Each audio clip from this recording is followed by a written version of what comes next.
David, challenging match this evening. What's your overall thoughts on the squad's performance? Probably look at it in two halves, to be honest with you. I thought the first half, whilst we didn't have a lot of chances, I thought we had lots of good control in the game, created good situations without working the goalkeeper quite as much as what you would like. Obviously score off the back of a good ball through from Robbie Fraser, a good run by Robbie Ure, which puts the defender under pressure and ultimately he knocks it into the net.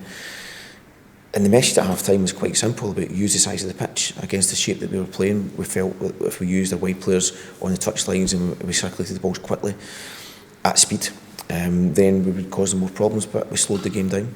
And by slowing the game down, ultimately we invite more pressure. And by inviting more pressure, then you put yourself into situations that we weren't in the first half. And that's ultimately what we felt the second half became. We didn't get our wide players, and now you can argue about whether it's the movement of the forward players or the ones that are building the game. You can always have that debate, and we can look at that through. That'll be our task looking forward, is to see where we felt that could be better. But ultimately, the real reason was we felt that we slowed the game down too much the second half.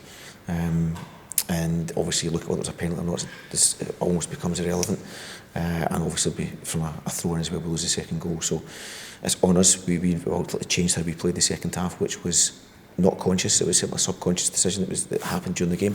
But a team that see opportunities off the back of that and actually thrive on that. That's ultimately what happened.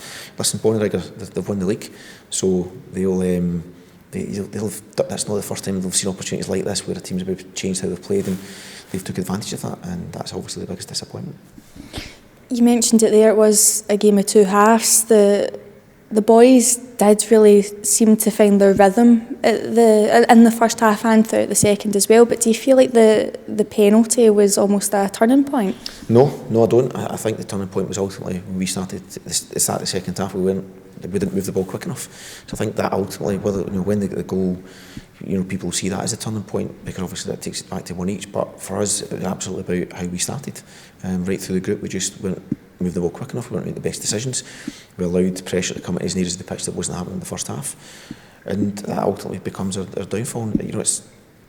I thought the first half we did things really well. I thought our speed of play was excellent. I thought we used the pitch very well. We got our key players in good positions, which caused some problems for Bonnyrigg's defence in the first half. So we did do it, and our message was to continue that, but also with the caveat that Bonnyrigg will try and find solutions for how we control the first half.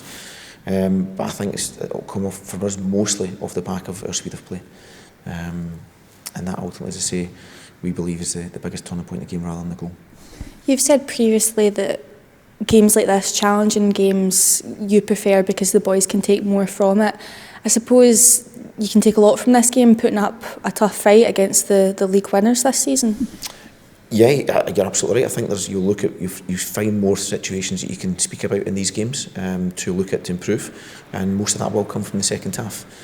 As I say, you can look for excuses about whether the pitch was not as smooth as you'd like, but in the first half we played in that, so it wasn't the issue. The pitch, whilst it was challenging at points, we still played good football in the first half that you would expect us to do. So yeah, listen, ultimately, as I say, we need to look at managing moments of games better, recognising if the opposition are finding ways to get us under pressure in our building phase, that there's times we might need to turn the opposition and try and play the game in their half of the pitch a little bit longer, a little bit quicker.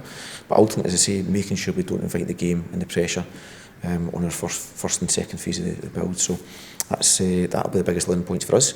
But as I say, there's games like this season. It's not the first time it's happened, but equally I've seen us do it very, very well.